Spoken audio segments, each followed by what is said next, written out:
Trigonométrie dans le triangle rectangle, un exemple historique. On va s'intéresser à une observation qu'a faite Aristarque de Samos environ 350 ans avant Jésus-Christ. Il s'est intéressé à la configuration dans laquelle la Lune est à demi éclairée, parfaitement à demi éclairée, ce qui veut dire qu'elle est parfaitement face au Soleil et qu'on a ici un angle droit, Soleil, Lune, Terre.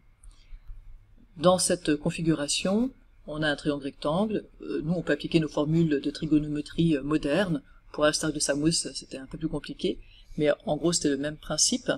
Et ce qu'a fait Aristarque de Samos, c'est qu'il a mesuré que cet angle ici faisait 87 degrés. Alors, avec nos formules de trigonométrie moderne, qu'est-ce qu'on peut dire? Eh bien, on a ici, si on se place par rapport à ce point de vue, la distance Terre-Soleil, que je note S, qui est l'hypoténuse du triangle, et la distance Terre-Lune, que je note L, qui est le côté adjacent de mon triangle, par rapport à cet angle de 87 degrés. L sur grand S, c'est donc le cosinus de 87 degrés, côté adjacent sur hypoténuse. J'ai deux inconnus, je ne veux pas trouver ces deux inconnus, mais je peux exprimer l'une en fonction de l'autre. Je vous rappelle que vous pouvez passer par cosinus de 87 degrés sur 1 égale L sur S si vous êtes gêné, et faire ensuite un produit en croix. Grand S, c'est donc L fois 1 sur 87 degrés. Ce que je vais réécrire, L fois 1 sur cosinus de 87 degrés, ça fait à peu près 19. Donc je viens d'écrire que grand S est égal à peu près à L fois 19, c'est-à-dire que le Soleil est à peu près 19 fois plus éloigné que la Lune. Les mesures étaient assez inexactes, en fait, on n'a pas 87 degrés, mais plutôt 89,87 degrés, ce qui fait que le Soleil est en réalité à peu près 390 fois plus éloigné que la Lune. Mais au-delà du résultat, ce qui est intéressant, c'est la suite du raisonnement d'Aristarque de Samos, et c'est en ça que ça en fait un résultat vraiment historique. Donc, le raisonnement d'Aristarque de Samos, avec ses résultats à lui, le Soleil est 19 fois plus éloigné que la Lune. Et pourtant, il a le même diamètre apparent. C'est-à-dire que dans le ciel, on voit la Lune et le Soleil avec à peu près la même taille. Et si le Soleil est 19 fois plus éloigné et qu'il apparaît avec la même taille, c'est qu'il est 19 fois plus grand en diamètre. Le diamètre du Soleil est donc 19 fois plus grand que celui de la Lune. Par ailleurs, le diamètre de la Lune, il avait calculé, Aristarque, que c'est à peu près 3 fois plus petit que celui de la Terre. Donc vous imaginez, là on a un tiers, ici on a un Soleil qui est 19, on va dire 18 fois plus gros pour simplifier, ça veut dire que le Soleil est 6 fois plus gros que la Terre en diamètre. 6 fois plus gros que la Terre en diamètre, 6 au cube, ça fait à peu près 200 fois plus volumineux que la Terre. Pour passer du diamètre au volume, on passe au cube.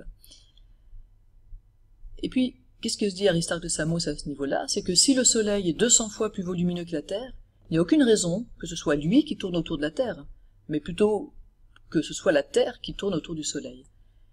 Et c'est la conclusion qu'il a eue donc en 350 à peu près avant Jésus-Christ. Et ce qui est assez extraordinaire, c'est que vous le savez, il a fallu attendre ensuite Copernic et Galilée, donc presque 1800 ans plus tard, pour que l'héliocentrisme soit effectivement adopté. Mais pendant ces 1800 années, on a continué à penser, malgré ce joli raisonnement, que c'était le Soleil qui tournait autour de la Terre.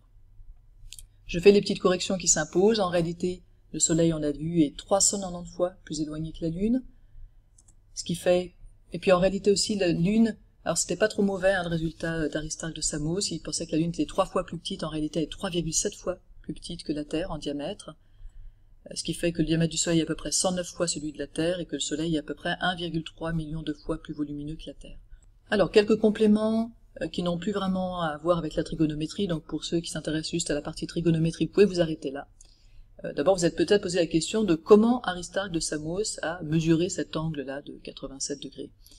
Bien, il a fait à nouveau un raisonnement assez ingénieux, c'est que si la Lune était pile à 90 degrés, ce qui voudrait dire au passage que le Soleil serait à l'infini, plus cet angle ça rapproche de 90 degrés, plus le Soleil est éloigné, donc plus le Soleil est gros. Mais donc si la Lune est pile à 90 degrés, eh bien on va avoir 14 jours qui séparent une demi-lune en phase croissante d'une demi-lune en phase décroissante. Or, on n'avait pas exactement 14 jours, et c'est par rapport à cette différence qu'il a pu calculer l'angle de 87 degrés.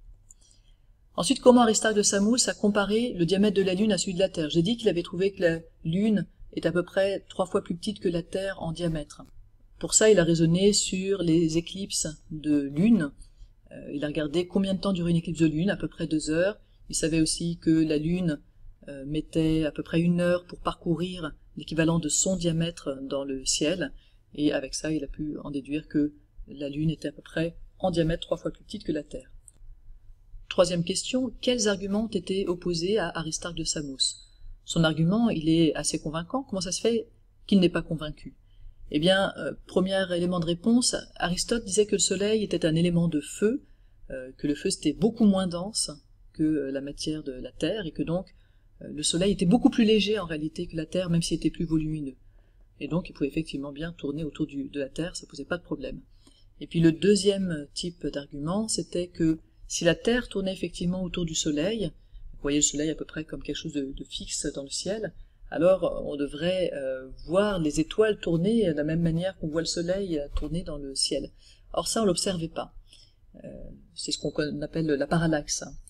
Alors Aristarque de Samos avait un argument à ça, il supposait que les étoiles étaient tellement éloignées qu'on ne les voyait pas se déplacer. Effectivement, c'était la bonne raison. Mais ça a suffi en tout cas à faire durer le géocentrisme pendant encore 1800 ans.